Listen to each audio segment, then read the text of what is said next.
You hear part of a radio discussion about a football team.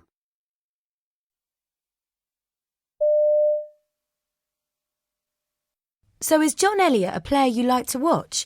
I'm guessing he is. Yes, he's excellent. Very technical, clever with the ball. He's good at passing the ball to the team's top goal scorers and setting them up to shoot. When he sees that final pass coming as he approaches the goal area, you get a lot of players who get there but then freeze and get erratic. But he's not one of them. So, if you can get him backing up the strikers, he can be the key player. What about their new man, Danny Martinez? $7 million they paid for him. They've probably overpaid. Not very cautious, given that they've paid out this kind of cash before and it all went wrong, didn't it? They'll want to hang on to him come what may at that price. Yes, well, it hasn't broken the bank, but they were overcharged for him. They probably thought he was a good investment. He's young. They can sell him on if things go wrong, for more money.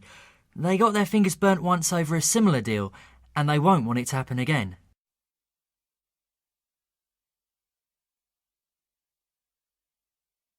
Extract 2. You hear part of a radio interview with Dina Caricond, who has just won a prize for her environmental work in South America.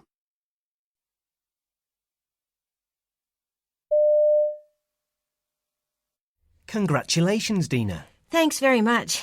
Were you surprised to win? Completely. Well, now you're trying to save a wildlife habitat that stretches 3,000 kilometres along the coast of South America. Aren't you daunted by that? It's a huge task, but we're basically getting the message out. The local fish population, mainly anchovies, are being forced into colder water because the sea's warming up.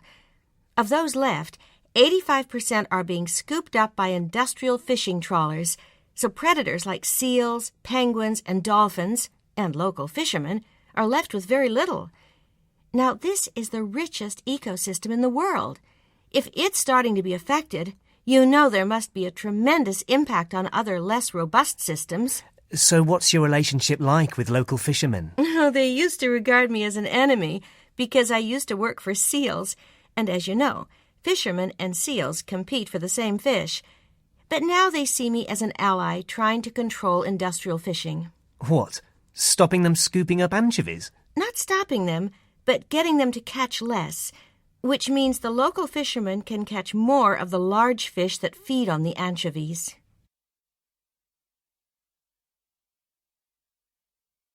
Extract 3. You hear part of a radio programme about books and reading.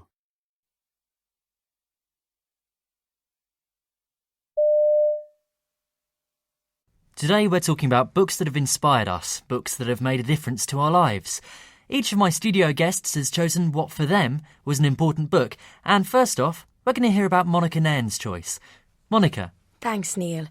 Well, the thing about this book is that when I first discovered it in my late teens, it was a birthday present, if I remember correctly, I'd never really read anything like it before.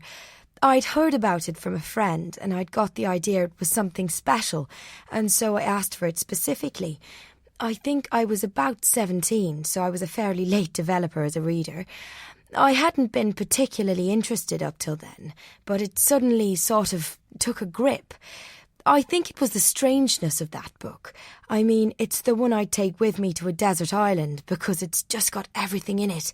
And it just opened me up to what pleasures there are in description, in narrative, in ideas.